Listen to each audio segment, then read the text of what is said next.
Hi ladies and gents, this is a very quick video to show you how the valve works. A very basic understanding of how it works and how we can control it by allowing the electrons to flow just using the heater. As I said in one of my previous videos, only electrons will flow once the circuit is heated up, right? So if you were to take the heater away from a tube, the whole thing would end up dead as soon as the whole thing cooled down. And now to show you that flow, right, I've come up with quite a unique way. So what I'm going to do is I'll put about 120 volts on the table. Hold on. Oops. What are you doing? Paperwork all over the place, hang on. I'm working on loads of stuff all at the same time.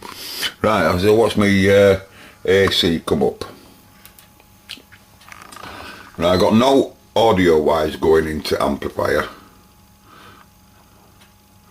I'm drawing some current, I'm just turning my generator down at the same time. What are you doing up there? Oh, I've gone too low. Right, my DC is coming up. That's the anode voltage at the preamp. Start coming down. Oh, there's no heater on your fruit. Right, watch this now, because I'll allow current to flow. As soon as the heater gets going, right, you'll see current start to flow and audio will start passing once I give it some audio.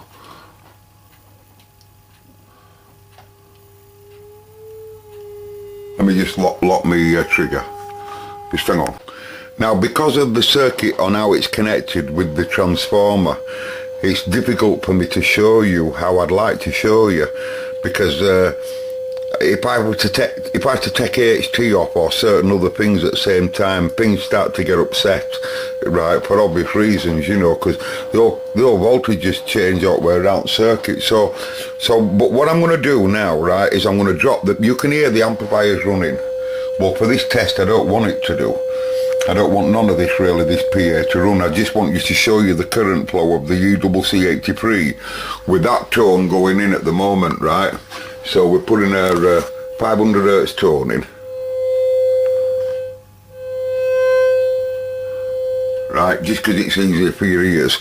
Right, and so what I'm going to do now, right, I'm going to drop the mains off, right?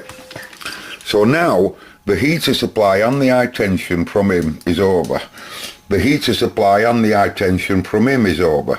But because he's running independently on DC, you can clearly see that the heater's still rolling, right?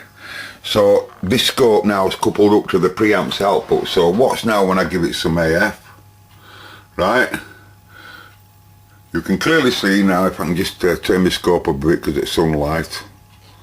It's because it's sunlight, folks, I'm sorry about that. Can't really help it. But anyway, you can clearly see, I'll keep coming up to it like that. You can clearly see that it is amplifying, right? And that's the voltage on the power supply's reservoir right now as it's running out. Now then, watch this, just watch this. Current will only flow, as I said, if the heater is rolling. So if I now knock off the heater, right, no, let me do that again so that you get a calibrate in your head. Now watch the voltage falling now. That's from the reservoir falling. That's the high tension anodes to the anode of this valve, both of them.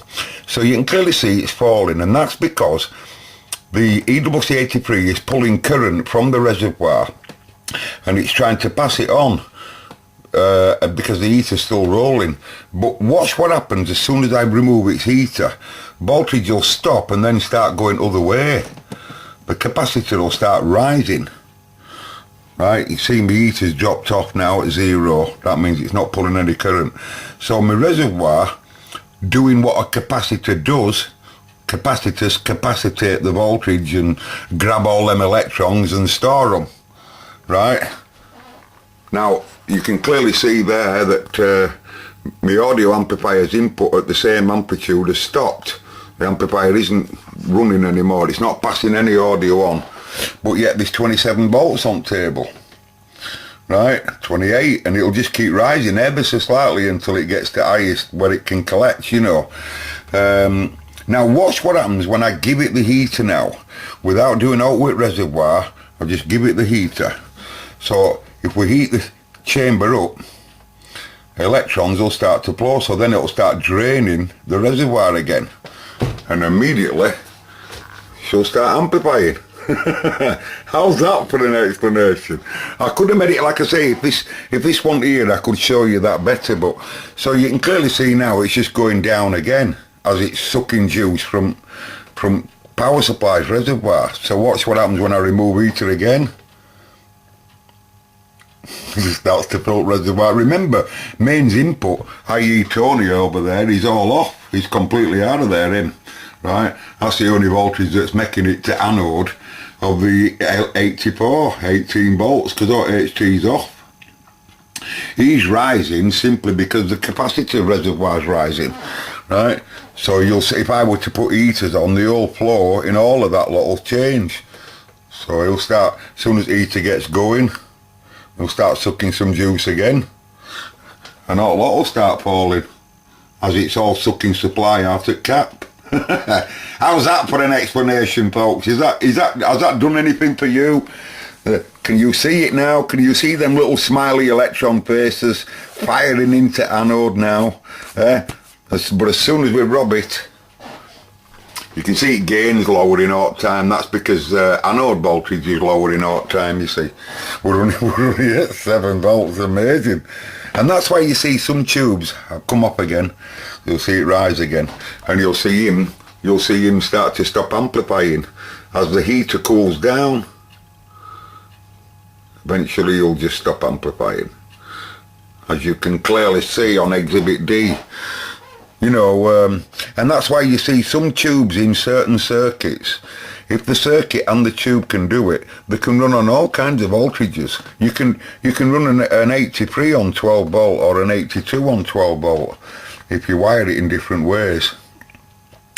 So now heater's back rolling again and we're sucking the juice out again. Quick video, folks. Electron flow of a thermastic valve. Why, that's a great saying, isn't it? What should we call this video, I don't know. I'll think of some. All the best, ladies and gentlemen.